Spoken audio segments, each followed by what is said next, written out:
ಈಗ ಯುರೋಪಿಯನ್ ರಾಷ್ಟ್ರಗಳಲ್ಲಿ ಅಸಮಾನತೆ, ಡಿಸ್ಕ್ರಿಮಿನೇಷನ್ ಇದಕ್ಕಿಂತ ಕ್ರೌರ್ಯದ ರೀತಿಯಲ್ಲಿ ಇದ್ದದ್ದು ಎಷ್ಟು ದಾಖಲೆ ಬೇಕು, ಅದು ಯಾವುದೂ ಕಣ್ಣಿಗೆ ಕಾಣಿಸಲ್ಲ.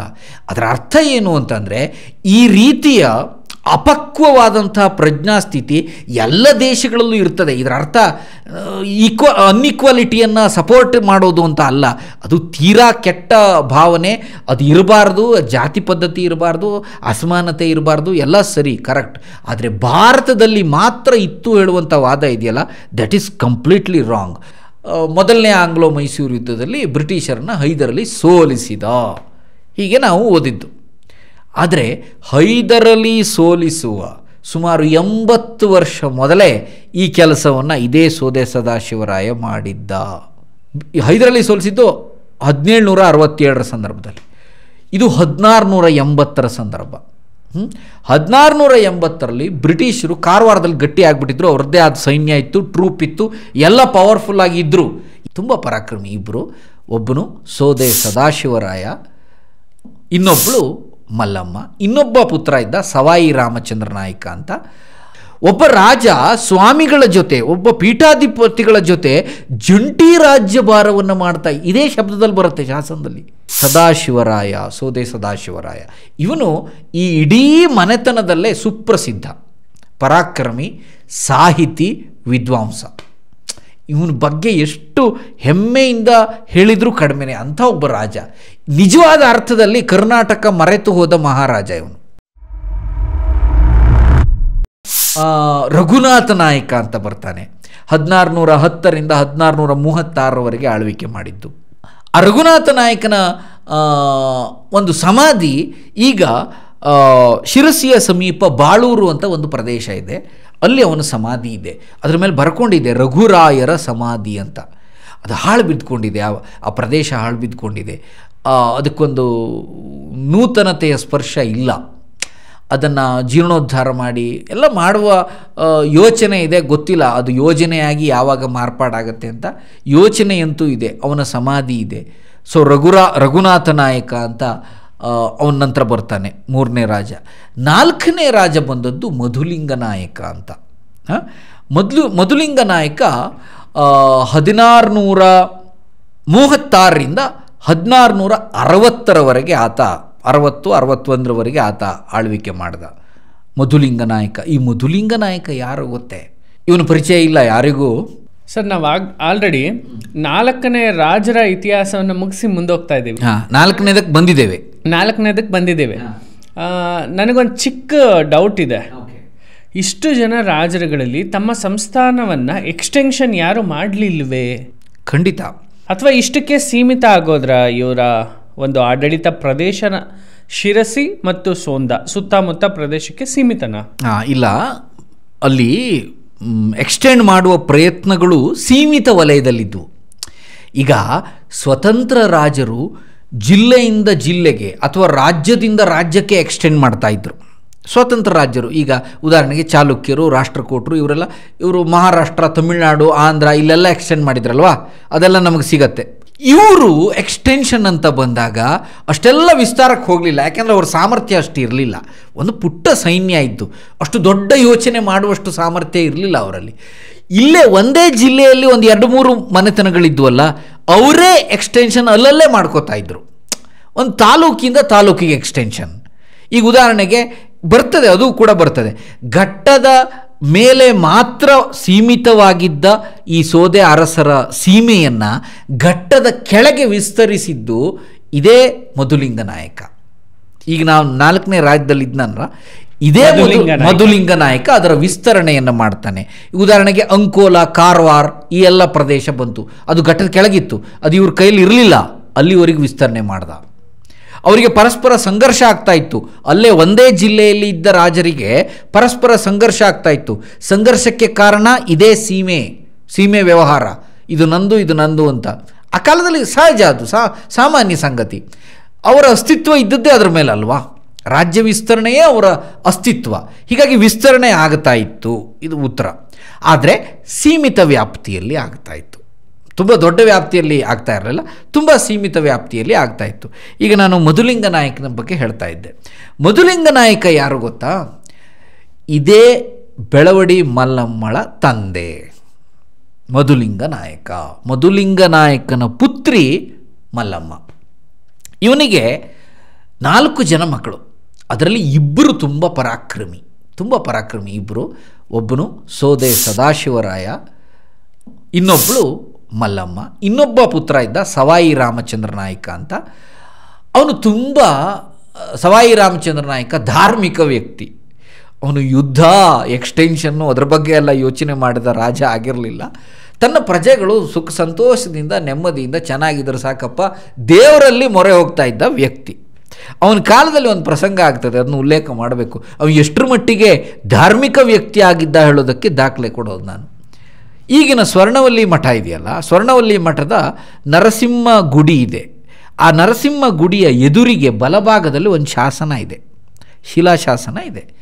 ಆ ಶಾಸನ ಇವನು ಎಷ್ಟು ಧಾರ್ಮಿಕ ವ್ಯಕ್ತಿಯಾಗಿದ್ದ ಹೇಳೋದನ್ನು ತಿಳಿಸ್ಕೊಡ್ತದೆ ನಮಗೆ. ಆ ಶಾಸನ ಕತೆ ಹೇಳ್ತದೆ ನಮಗೆ. ಏನು ಅಂಥದ್ದು ಏನು ಮಾಡ್ದ ಇವನು ಅಂತಂದರೆ, ಅದು ಸಮ್ವೇರ್ ಅರೌಂಡ್ 1664, 1664 ಇರ್ಬೋದು. ಆ ಶಾಸನ ಅವನು ಮಾಡಿಸಿದ್ದು ಸವಾಯಿ ರಾಮಚಂದ್ರ ನಾಯಕ.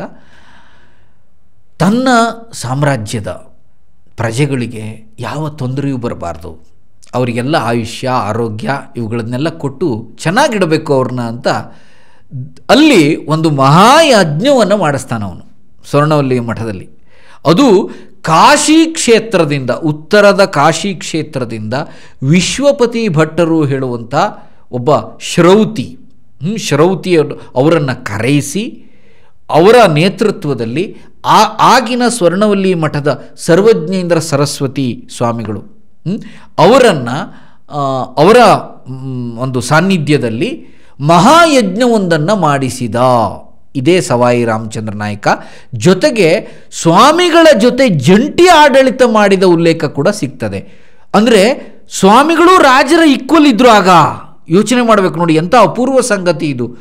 ಸ್ವಾಮಿಗಳ ಜೊತೆ ಜಂಟಿ ರಾಜ್ಯಭಾರ ಮಾಡ್ತಾ ಇದ್ದ ಹೇಳುವ ಉಲ್ಲೇಖ ಸಿಗ್ತದೆ ನಮಗೆ ಆ ಶಾಸನದಿಂದ. ಇದು ಬಹಳ ರೇರ್. ಇದು ಎಲ್ಲೂ ಸಿಗಲ್ಲ ನಮಗೆ ಈ ರೀತಿಯ ಮಾಹಿತಿ.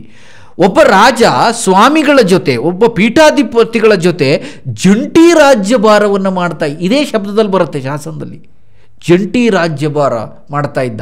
ಹೀಗಾಗಿ ಇಷ್ಟು ಧಾರ್ಮಿಕ ವ್ಯಕ್ತಿಯಾಗಿದ್ದ ಅವನು, ಈ ಸವಾಯಿ ರಾಮಚಂದ್ರ ನಾಯಕ ಆಳುವನು.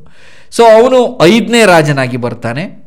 ಆಮೇಲೆ ಸವಾಯಿ ರಾಮಚಂದ್ರ ನಾಯಕನ ನಂತರ ಬಂದದ್ದು ಸದಾಶಿವರಾಯ, ಸೋದೆ ಸದಾಶಿವರಾಯ. ಇವನು ಈ ಇಡೀ ಮನೆತನದಲ್ಲೇ ಸುಪ್ರಸಿದ್ಧ ಪರಾಕ್ರಮಿ, ಸಾಹಿತಿ, ವಿದ್ವಾಂಸ. ಇವನ ಬಗ್ಗೆ ಎಷ್ಟು ಹೆಮ್ಮೆಯಿಂದ ಹೇಳಿದರೂ ಕಡಿಮೆನೆ. ಅಂಥ ಒಬ್ಬ ರಾಜ, ನಿಜವಾದ ಅರ್ಥದಲ್ಲಿ ಕರ್ನಾಟಕ ಮರೆತು ಹೋದ ಮಹಾರಾಜ ಇವನು, ನಿಜವಾದ ಅರ್ಥದಲ್ಲಿ. ಯಾಕೆ ಅಂತ ಹೇಳ್ತೇನೆ ನಾನು. ಈಗ ಬ್ರಿಟಿಷರನ್ನು ಭಾರತದಲ್ಲಿ ಸೋಲಿಸಿದ ಮೊದಲ ರಾಜ ಯಾರು, ಇಂಥದ್ದೊಂದು ಪ್ರಶ್ನೆಯನ್ನು ಮಾಡಿಕೊಂಡ್ರೆ ಸಿಲೆಬಸ್ ಪ್ರಕಾರ ನಾವೆಲ್ಲ ಓದಿದ್ದು, ನಾನು ನೀವು ಎಲ್ಲರೂ ಓದಿದ್ದು ಹೈದರಲಿ ಅಲ್ವಾ. ಮೊದಲನೇ ಆಂಗ್ಲೋ ಮೈಸೂರು ಯುದ್ಧದಲ್ಲಿ ಬ್ರಿಟಿಷರನ್ನು ಹೈದರಲಿ ಸೋಲಿಸಿದ, ಹೀಗೆ ನಾವು ಓದಿದ್ದು. ಆದರೆ ಹೈದರಲಿ ಸೋಲಿಸುವ ಸುಮಾರು 80 ವರ್ಷ ಮೊದಲೇ ಈ ಕೆಲಸವನ್ನು ಇದೇ ಸೋದೆ ಸದಾಶಿವರಾಯ ಮಾಡಿದ್ದ. ಸಣ್ಣ ವಿಷಯ ಅಲ್ಲ ಈಗ ನಾನು ಹೇಳ್ತಾ ಇರೋದು, ಸಣ್ಣ ಮನೆತನದ ವಿಷಯ ಹೌದು. ಆದರೆ ಈಗ ಹೇಳ್ತಾ ಇರುವಂಥ ವಿಷಯ ಸಣ್ಣದಲ್ಲ. ಇಡೀ ಭಾರತದಲ್ಲಿ ಮೊಟ್ಟ ಮೊದಲ ಬಾರಿಗೆ ಬ್ರಿಟಿಷರನ್ನು ಸೋಲಿಸಿದ ಕೀರ್ತಿ ಈ ರಾಜನಿಗೆ ಸಲ್ತದೆ, ಸೋದೆ ಸದಾಶಿವರಾಯನಿಗೆ. 1680, 1680. ಹೈದರಾಲಿ ಸೋಲಿಸಿದ್ದು 1767 ಸಂದರ್ಭದಲ್ಲಿ, ಇದು 1680 ಸಂದರ್ಭ. 1680ರಲ್ಲಿ ಬ್ರಿಟಿಷರು ಕಾರವಾರದಲ್ಲಿ ಗಟ್ಟಿ ಆಗಿಬಿಟ್ಟಿದ್ರು. ಅವ್ರದ್ದೇ ಆದ ಸೈನ್ಯ ಇತ್ತು, ಟ್ರೂಪ್ ಇತ್ತು, ಎಲ್ಲ ಪವರ್ಫುಲ್ ಆಗಿದ್ದರು. ಆಗ ಅವ್ರು ಏನು ಅಬಲಿಷ್ಠರು ಏನು ಆಗಿರಲಿಲ್ಲ, ಬಲಿಷ್ಠ ಸೈನ್ಯ ಅದಾಗಲೇ ಅವ್ರದ್ದು ಬಂದಿತ್ತು. ಅದಾಗಲೇ ಬಂದು ಆಲ್ಮೋಸ್ಟ್ ಒಂದು 60-70 ವರ್ಷ ಆಗಿಬಿಟ್ಟಿತ್ತು ಅವರು ಬಂದು, ಗಟ್ಟಿ ಆಗಿಬಿಟ್ಟಿದ್ರು. ಇಲ್ಲಿ ಕಾರವಾರದಲ್ಲಿ ಅವರು ಈ ಸದಾಶಿವರಾಯನ ಅನುಮತಿ ಇಲ್ಲದೆ ಕೋಟೆ ಕಟ್ಟಲಿಕ್ಕೆ ಪ್ರಾರಂಭ ಮಾಡ್ತಾರೆ, ವ್ಯಾಪಾರವನ್ನೆಲ್ಲ ವಿಸ್ತರಣೆ ಮಾಡಲಿಕ್ಕೆ ಪ್ರಾರಂಭ ಮಾಡ್ತಾರೆ. ಆಗ ಸಹಜವಾಗಿ ಇವನಿಗೆ ಕೋಪ ಬರುತ್ತೆ. ಯಾಕೆಂದರೆ ದ್ಯಾಟ್ ವಾಸ್ ಹಿಸ್ ಪ್ಲೇಸ್, ಅದು ಅವನ ಸಾಮ್ರಾಜ್ಯದ ಒಂದು ಗಡಿ ಕಾರವಾರ, ಸೋದೆ ಸದಾಶಿವರಾಯನ ಪ್ರದೇಶ. ತನ್ನ ಪ್ರದೇಶದಲ್ಲಿ ಇನ್ನೊಬ್ಬರು ಬಂದು ಮನೆ ಕಟ್ಟಲಿಕ್ಕೆ ಪ್ರಾರಂಭ ಮಾಡಿದ್ರೆ, ಕೋಟೆ ಕಟ್ಟಲಿಕ್ಕೆ ಪ್ರಾರಂಭ, ಯಾರಿಗಾದರೂ ಕೋಪ ಬರುತ್ತೆ. ಬ್ರಿಟಿಷರ ಮೇಲೆ ಅಟ್ಯಾಕ್ ಮಾಡ್ತಾನೆ, ಅವರನ್ನು ಕಂಪ್ಲೀಟ್ಲಿ ಡಿಫೀಟ್ ಮಾಡ್ತಾನೆ, ಅಲ್ಲಿಂದ ಓಡಿಸ್ತಾನೆ. ಇದು ಗೆಜೆಟಿಯರಲ್ಲಿ ಉಲ್ಲೇಖ ಆಗಿರುವಂಥ ಸಂಗತಿ ಇದು. ಆದರೆ ಇದನ್ನು ನಾವು ಮರೆತು ಬಿಟ್ಟಿದ್ದೇವೆ. ಇದನ್ನು ನಮ್ಮ ಸಿಲೆಬಸ್ಸಲ್ಲಿ ಇಡಲಿಲ್ಲ. ಯಾಕೆಂದರೆ ಅವರ ವಿಶ್ಲೇಷಣೆ ಬೇರೆ ರೀತಿ ಇರುತ್ತೆ. ಸೋಲೆ, ಗೆಲುವೆ, ಇದನ್ನು ಅರ್ಥ ಮಾಡ್ಕೋಬೇಕು. ಅವರು ಕೆಲವರ ವಿಶ್ಲೇಷಣೆ ಏನು ಗೊತ್ತಾ ಈ ಸಂಗತಿಗೆ? ಕೆಲವರು ಈ ಮಾತನ್ನು ಒಪ್ಕೊಳ್ಳೋದಿಲ್ಲ. ಯಾಕೆ ಒಪ್ಕೊಳ್ಳೋದಿಲ್ಲ ಅಂದರೆ, ಹೈದರಲ್ಲಿ ಸೋಲಿಸುವಾಗ ಬ್ರಿಟಿಷ್ ಟೀಮ್ ತುಂಬ ಸ್ಟ್ರಾಂಗ್ ಇತ್ತು, ಇವನು ಸೋಲಿಸುವಾಗ ಇದು ಒಪ್ಕೊಳ್ಳತಕ್ಕಂಥ ವಾದ ಅಲ್ಲ. ಸೋಲೆ. ಈಗ ರಾಜ 5 ಜನ ಸೈನಿಕರೊಂದಿಗೆ ಯುದ್ಧ ಮಾಡಿ ಸೋತ್ರು ಸೋಲೆ, 500 ಜನರೊಂದಿಗೆ ಯುದ್ಧ ಮಾಡಿ ಸೋತ್ರು ಹೌದು. ಇದು ಯಾವುದೋ ಒಂದು ಅಭಿಮಾನದಿಂದ ಹೇಳುವ ಮಾತಲ್ಲ. This is a fact. ಇದೊಂದು ಫ್ಯಾಕ್ಟ್, ನಡೆದ ಘಟನೆ. ಅದಕ್ಕೋಸ್ಕರನೇ ಉಲ್ಲೇಖ ಆಗಿದೆ ಗೆಜೆಟಿಯರ್ಲಿ. ಒಪ್ಕೊಳ್ಬೇಕು, ಆದರೆ ಒಪ್ಕೊಳ್ಳಲ್ಲ ಅಷ್ಟೇ. ನೋಡಿ, ಹೆಮ್ಮೆಯ ಭಾವದ ಕೊರತೆ ನಮ್ಮಲ್ಲೂ. ಈಗ ಒಂದು ಪರಿಸ್ಥಿತಿ ಏನಾಗಿದೆ ಗೊತ್ತಾಗ, ಇಲ್ಲಿ ವೈಚಾರಿಕತೆಯ ಮಾನದಂಡ ಅಥವಾ ಅದರ ವಿಮರ್ಶೆಯ ಸ್ವರೂಪ ಈಗ ವಿಚಿತ್ರವಾಗಿದೆ ಈಗಿನ ಕಾಲದ ಸಮಾಜದಲ್ಲಿ. ಭಾರತೀಯತೆಯನ್ನು ಯಾರು ವಿರೋಧಿಸ್ತಾರೋ ಅವರು ವೈಚಾರಿಕರು ಈ ಕಾಲದಲ್ಲಿ. ಹೌದು ಅಲ್ವಾ? ವಿಚಾರ ಮಾಡಿ. ಭಾರತೀಯ ಸಿದ್ಧಾಂತವನ್ನು ವಿರೋಧಿಸುವವರು ವೈಚಾರಿಕರಾಗಿ ಪರಿಣಮಿಸಿದ್ದಾರೆ. ಈಗ ವಿಚಾರವಂತರು ವೈಚಾರಿಕರಾಗ್ಬಿಟ್ಟಿದ್ದಾರೆ ಈಗ. ಇದೆಂಥ ವೈಚಾರಿಕತೆ ಇದು? ಭಾರತೀಯತೆಯನ್ನು ವಿರೋಧಿಸುವುದು ಒಂದು ವೈಚಾರಿಕತೆಯೇ? ಅದು ತೀರಾ ಅಸಮಂಜಸ ಸಂಗತಿ ಇದು. ಈ ಉದಾಹರಣೆಗೆ ನಾನು 1000 ನಿದರ್ಶನಗಳನ್ನು ಕೊಡಬಲ್ಲೆ. ಕೆಲವರು ವಾದ ಏನು, ಸ್ವಲ್ಪ ವಿಷಯಾಂತರ ಆದೀತು, ಅದರ ಸಾಂದರ್ಭಿಕವಾಗಿ ಉದಾಹರಣೆ ಕೊಡಬೇಕು. ಈಗ ಭಾರತದಲ್ಲಿ ಒಂದು ಜಾತಿ ವ್ಯವಸ್ಥೆ, ಜಾತಿ ಪದ್ಧತಿ ಇತ್ತು, ಅಸಮಾನತೆ ಇತ್ತು, ಈ ಡಿಸ್ಕ್ರಿಮಿನೇಷನ್ ಇತ್ತು. ಇದು ಭಾರತವನ್ನು ಹೀಗಳಿತಾರೆ ತುಂಬ. ಭಾರತ ಸರಿ ಇರಲಿಲ್ಲ ಹೇಳೋದೇ ಒಂದು ವೈಚಾರಿಕತೆ ಬಿಡಿ, ಅದೊಂದು ಬುದ್ಧಿವಂತಿಕೆ ಲಕ್ಷಣ ಆಗಿದೆ. ಈಗ ಎಷ್ಟೋ ಜನ, ನೀವು ಹೇಳಿದ್ದಕ್ಕೆ ಹೇಳ್ತೀನಿ, ಜಾತ್ಯತೀತತೆ ಬಗ್ಗೆ ಮಾತಾಡ್ತಾರೆ. ಪ್ರೊಫೆಸರ್ MD ನಂಜುಂಡಸ್ವಾಮಿ ಅವರು ಒಂದು ಮಾತನ್ನು ಹೇಳ್ತಾರೆ, ಜಾತ್ಯತೀತತೆ ಅಂತ ಹೇಳ್ಕೊಳ್ಳೋರ್ದು ಕೂಡ ಒಂದು ಜಾತಿಯ ಚೌಕಟ್ಟಿನ ಒಳಗೆ ಬರುವಂತಹ ಒಂದು ಸಂಘಟನೆ. ನಾವು ಕ್ಯಾಸ್ಟಿಸಿಸಮ್ ಆಗಬೇಕು ಅಂತ ಅಂದರೆ ವಿ ಮಸ್ಟ್ ಬಿ ಕ್ಯಾಸ್ಟ್ಲೆಸ್ ಅಂತಾರೆ. ನಿಜ. ಈಗ ನೋಡಿ, ಈಗ ಹಾಗೆ ನೋಡ್ಲಿಕ್ಕೆ ಹೋದರೆ ಭಾರತದಲ್ಲಿ ಅಸಮಾನತೆ ಇತ್ತು, ಜಾತಿ ಪದ್ಧತಿ ಇತ್ತು, ಏನು ಡಿಸ್ಕ್ರಿಮಿನೇಷನ್ ಇತ್ತು, ಮೇಲು ಕೀಳು ಇದೆಲ್ಲ. ಈಗ ಅನ್ಯ ರಾಷ್ಟ್ರಗಳಲ್ಲಿ ಇರಲಿಲ್ವೇ? ಹಾಗಾದರೆ ಎಷ್ಟು ದಾಖಲೆ ಕೊಡಬೇಕು? ಈಗ ಯುರೋಪಿಯನ್ ರಾಷ್ಟ್ರಗಳಲ್ಲಿ ಅಸಮಾನತೆ, ಡಿಸ್ಕ್ರಿಮಿನೇಷನ್ ಇದಕ್ಕಿಂತ ಕ್ರೌರ್ಯದ ರೀತಿಯಲ್ಲಿ ಇದ್ದದ್ದು ಎಷ್ಟು ದಾಖಲೆ ಬೇಕು? ಅದು ಯಾವುದೂ ಕಣ್ಣಿಗೆ ಕಾಣಿಸಲ್ಲ. ಅದರ ಅರ್ಥ ಏನು ಅಂತಂದರೆ, ಈ ರೀತಿಯ ಅಪಕ್ವವಾದಂತಹ ಪ್ರಜ್ಞಾಸ್ಥಿತಿ ಎಲ್ಲ ದೇಶಗಳಲ್ಲೂ ಇರ್ತದೆ. ಇದರ ಅರ್ಥ ಅನ್ಇಕ್ವಾಲಿಟಿಯನ್ನು ಸಪೋರ್ಟ್ ಮಾಡೋದು ಅಂತ ಅಲ್ಲ. ಅದು ತೀರಾ ಕೆಟ್ಟ ಭಾವನೆ. ಅದು ಇರಬಾರ್ದು, ಜಾತಿ ಪದ್ಧತಿ ಇರಬಾರ್ದು, ಅಸಮಾನತೆ ಇರಬಾರ್ದು, ಎಲ್ಲ ಸರಿ, ಕರೆಕ್ಟ್. ಆದರೆ ಭಾರತದಲ್ಲಿ ಮಾತ್ರ ಇತ್ತು ಹೇಳುವಂಥ ವಾದ ಇದೆಯಲ್ಲ, ದಟ್ ಈಸ್ ಕಂಪ್ಲೀಟ್ಲಿ ರಾಂಗ್. ಅದನ್ನು ಒಪ್ಕೊಳ್ಳಿಕ್ಕೆ ಸಾಧ್ಯನೇ ಇಲ್ಲ. ಎಲ್ಲ ರಾಷ್ಟ್ರಗಳಲ್ಲೂ ಇತ್ತು. ಭಾರತೀಯತೆಯನ್ನು ವಿರೋಧಿಸುವ ಈ ಅಪಕ್ವ ವೈಚಾರಿಕತೆ ಮೊದಲು ತೊಲಗಬೇಕು. ಅದು ಭಾರತದ ಬಗ್ಗೆ ಹೆಮ್ಮೆಯ ಭಾವವನ್ನು ಹೊಂದಬೇಕು. ಯೂತ್ಸಿಗೆ ನಾವು ಏನು ಸಂದೇಶ ಕೊಡೋದು? ನಮ್ಮ ದೇಶದ ಬಗ್ಗೆ ಹೆಮ್ಮೆ ಬರುವಂಥ ವಿಚಾರವನ್ನು ಕೊಡಬೇಕೇ ಬಿಟ್ಟರೆ, ಏನೇನೆಲ್ಲ ಅವ್ರ ತಲೆಯಲ್ಲಿ ತುಂಬಿ ಭಾರತ ಸರಿ ಇರಲಿಲ್ಲ ಇದನ್ನೇ ಹೈಲೈಟ್ ಮಾಡ್ತಾ ಇರೋದಲ್ಲ. ಸರಿ ಇರಲಿಲ್ಲ, ಹೌದು. ಯಾಕೆ ಸರಿ ಇರಲಿಲ್ಲ, ಏನಾಯಿತು, ಎಲ್ಲವನ್ನು ಕರೆಕ್ಟಾಗಿ ಹೇಳೋಣ. ಸ್ವಲ್ಪ ಪ್ರಬುದ್ಧವಾಗಿ ಚಿಂತನೆ ಮಾಡೋಣ, ಚರ್ಚೆ ಮಾಡೋಣ, ಅವರಲ್ಲಿ ವೈಜ್ಞಾನಿಕ ಧೋರಣೆಯನ್ನು ಬಿತ್ತೋಣ, ತುಂಬೋಣ. ಆದರೆ ಈ ದೇಶ, ಈ ನೆಲದ ಬಗ್ಗೆ ಹೆಮ್ಮೆಯ ಭಾವ ಬರೋ ರೀತಿಯಲ್ಲಿ ನಮ್ಮ ವೈಚಾರಿಕತೆ ಇರಬೇಕು. ಅದರ ಬದಲು ಏನು ಅಭಿಮಾನ ಶೂನ್ಯತೆ ಆವರಿಸಬಾರ್ದು.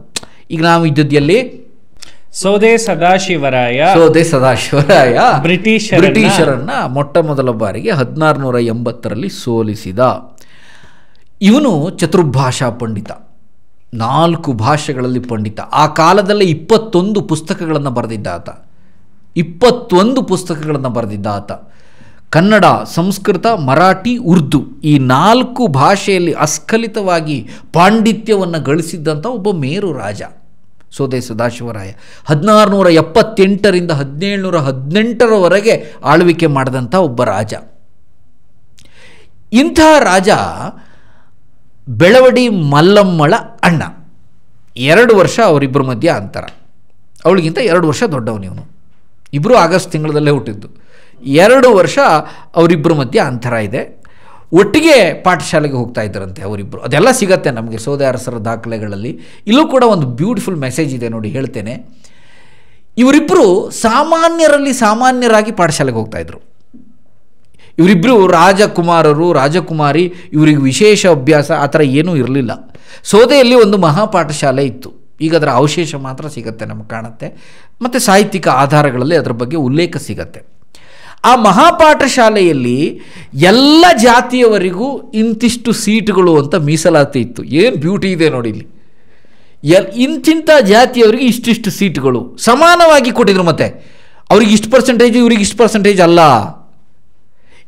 ಈ ಜಾತಿಯವರಿಗೆ ಇಷ್ಟು ಮಕ್ಕಳಿದ್ರು, ಈ ಜಾತಿಯವರು ಇಷ್ಟು ಮಕ್ಕಳಿದ್ರು, ಈ ಜಾತಿಯವರು ಇಷ್ಟು ಅತ್ಯಂತ ಸ್ಪಷ್ಟವಾಗಿ ನಮಗೆ ದಾಖಲೆ ಸಿಗತ್ತೆ.